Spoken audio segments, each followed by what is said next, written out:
Hi fellas, nice back again finally. I know it's been a while since I've actually done any sort of videos, so I thought I'd give a quick update. I know I gave one last week, but yeah. Anyway, we got down to Telford. We went down on the Saturday. Got down there for about what, 10:15ish. Had a wander around and what have you. Then had something to eat. Then we had another wander around. My wife went and sat down because her ankle was playing up with my daughter. So just me and my son Harvey had a wander around. He got some photos. So I didn't take any. I just want to have a walk around and be a part of the whole thing, and just having a wander, just having a look. There's some cracking models on display. I didn't get a chance to have a look in the competition area. But by all accounts, some really lovely models in there, and the overall champion was well worth it. Apparently, it was a scratch built biplane bomber thing. No idea myself where it was, but yeah, it was a really enjoyable day. Hopefully, touch wood, from January we'll be back up and running, going to shows and stuff like that. I didn't spend a single penny while I was there. I was after some few bits and pieces, which I couldn't find. So I just waited until I got home and just ordered stuff from Hannants. And they're all up there. Most of them are up there in my Great Wall Hobby A10. So I've bought some weapons for that. A bang seat.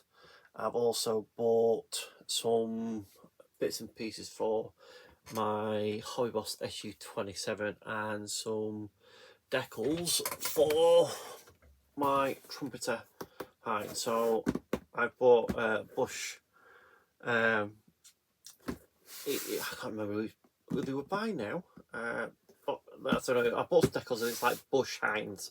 So it's like got some South African ones and stuff like that. So yeah, I'm looking forward to actually cracking them open. There's going to be a review of that coming up on the channel soon. I've also got the Eduard Overlord Mustang and two classics Airfix kits. So I've got the Javelin and Civics, and both kits I've been after for such a long time. And my wife got them for my birthday, so I want to go review that. And bear in mind, my birthday was back in May, and it's now November. Shows you how long I've been out of the loop. Really, I really want to do those. So what's been happening on the bench? To be quite honest, not a great deal. I did get finished my Hobby Boss SU27. I will put some photos up of this at the end. Okay, so this has no aftermarket or anything like that. I did a bit more to the actual weapons, so with losing all the detail, I just sanded it all off and added my own detail, some more lumps and bumps to that. It's painted all with Mr. Hobby Aqueous range of paints. So the two bit tubes, they are both aftermarket. They're the master ones. It went together fairly well. Needed some work on the strays, wherever the wings, the bits that go over the wings, and I can't really show you, but it's not very steady on its wheels. It's very, very fragile. So now it's been to a couple of shows. One show I took it to. What did I took it to? I took it to Lincoln, which is always a really good show. It's a small show, but hopefully next year it's going to be even bigger. And I took it to both my groups, the Rotherham and the Sheffield group, and the Sheffield. So IPMS Rotherham and Sheffield. That's an actual IPMS one closer to me, in Rotherham. And the other one is Sheffield Model Group, which is not an IPMS group, but that's about 45 minutes to 50 minutes away. So that only meets once a month, and the Rotherham one meets twice a month. I've actually got a one tonight, so I'm going to go to that tonight.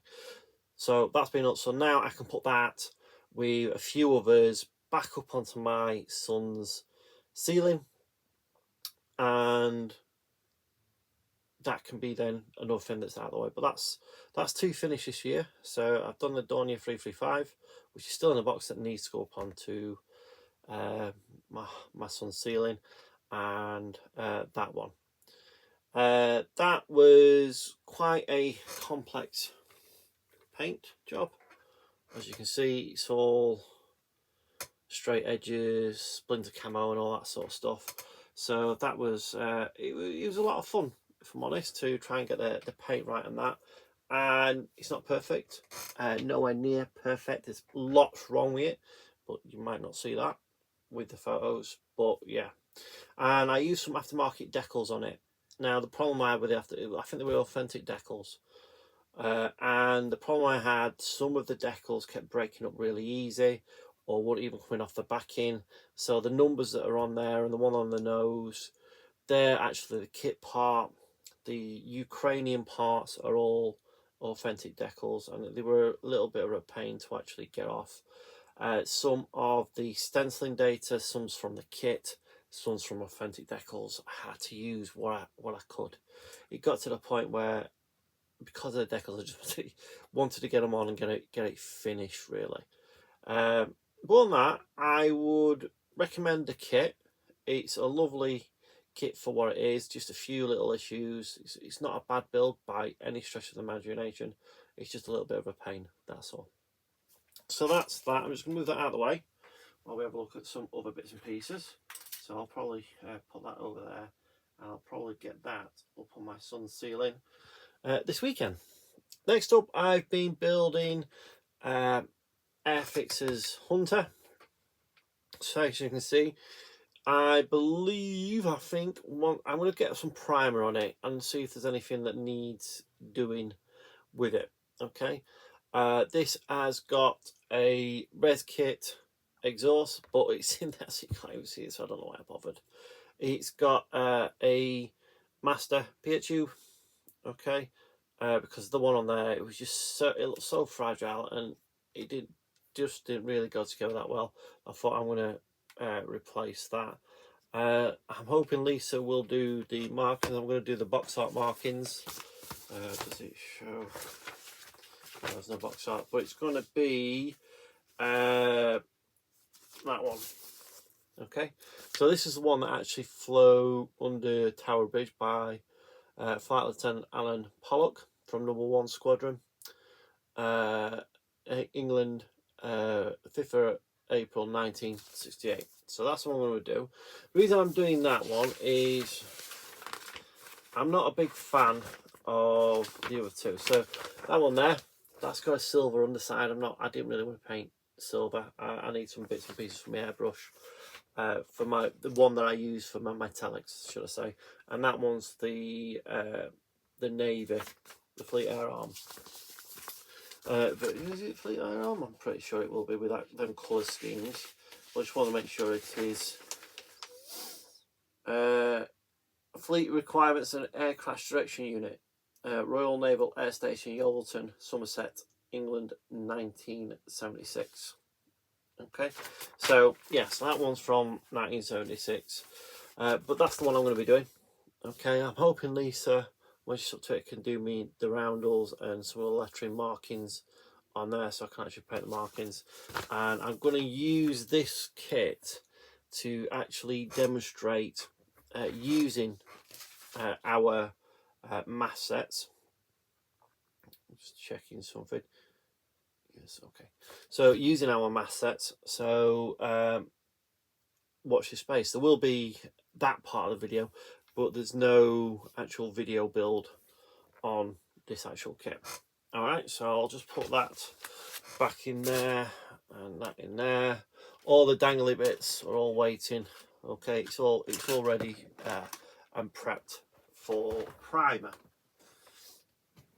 So that's that one done. Next one. Sheffield Model Group is having a Vietnam, basically a group build, or our tables for Telford next year are going to be Vietnam. It's going to be Vietnam because it's an anniversary. I can't remember what it is. It's an anniversary of Vietnam. So I have built or building the Hobby Boss kit. Okay, so as you can see, both sides are together, but I've added some detail in the back there. Not a massive amount of detail. Okay, so I'm going to have the rear door down, and I wanted some to be able to see just a little bit of detail in there. I've got a plate that I'm going to put up at the top there to hide all these bits, just cut from a bit of plasticard because that's what it would look like on the real thing. The downside of this kit, it doesn't come with any seats on the inside. So normally there's a row of red seats on either side. Let's see if I can find a picture of them to show you what I mean. These are all my reference. There we are. So hopefully you can see just there. So there's a row here and a row here. Okay, let's see again up there.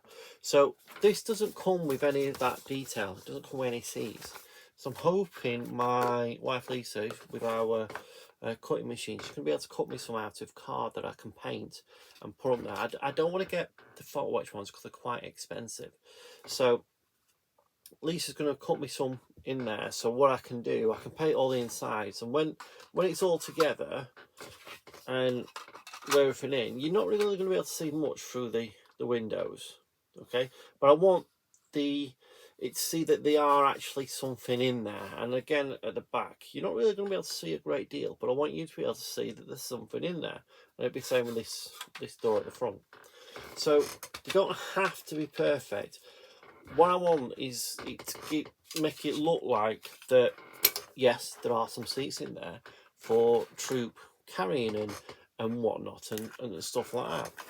And again, it's not going to be perfect. I'm not expecting it to be perfect. That's why, there's not a massive amount of detail in there. All right, so you can just see all the bits and pieces I've put in. And it's not going to be perfect. It's by no way is it going to be perfect. But I wanted to do something that's going to add a little bit of detail to it, because there was no detail in there whatsoever. There was just one. Take it off again. Get the pointy thing. So there was just one horizontal bar across there, and these vertical ones, they weren't very prominent. So I've basically doubled them up, added them up, put the horizontal ones, put boxes and pipes, and I've done this bit. Again, it's not the neatest. Again, I'm not bothered. I just wanted to have a go at it. And I'm just going to add that bit on there. So don't forget, this is going to be on a table. Okay, so on a table. So you might not be able to even see that much into it, when it's there. If you imagine, oops, fall apart on me. This is going to be a fun going together. I can feel it in my bones. It's going to be fun. So when it's like that, okay, you might the actual ramp's going to be down. You're not going to be able to see a great deal in there, but hopefully, just that little bit of extra detail will will elevate the kit a bit more. So yeah, that's my thoughts anyway, and that's what I'm going to do because it's my kit, so I can do what I want. Anyway, so that's what I've got on at the moment. The others where we're building, they're not stopped, just a bit of shelf queen now, and I'll probably get back to them. It's just at the moment because I'm not building a lot. I need something that I can focus on and try something a little bit different. So hence the SU-17 again, the decals and doing it Ukrainian because I like the colour scheme, and obviously support during this troubled time for that country. I was planning to do the Chinook anyway at some point, but with the group build coming up, the table for Sheffield coming up, I thought it'd be an ideal time to start it, and with the Hunter, because I want to demonstrate using our mask hopefully to a confident sort of level. And I want to try something with the paint on that that I've not done before, so that should be interesting. If it's a success, I'll obviously show you. If not, I'll probably talk about it and say what went wrong, what didn't, well, what went right and what didn't, should I say. Anyway, we'll see. But that's it. That's me for now. I'm going to try and get some reviews done, but if not, so be it. Okay, like I said, we've got a lot going on. I'm out the next 3 weeks. I'm going to be working away for 2.5 weeks, so I'm not going to get any modelling done during that period. So that's why I might try and just get the reviews done. Anyway, that's it from me. Stay safe, and I'll see you next one. Bye for now.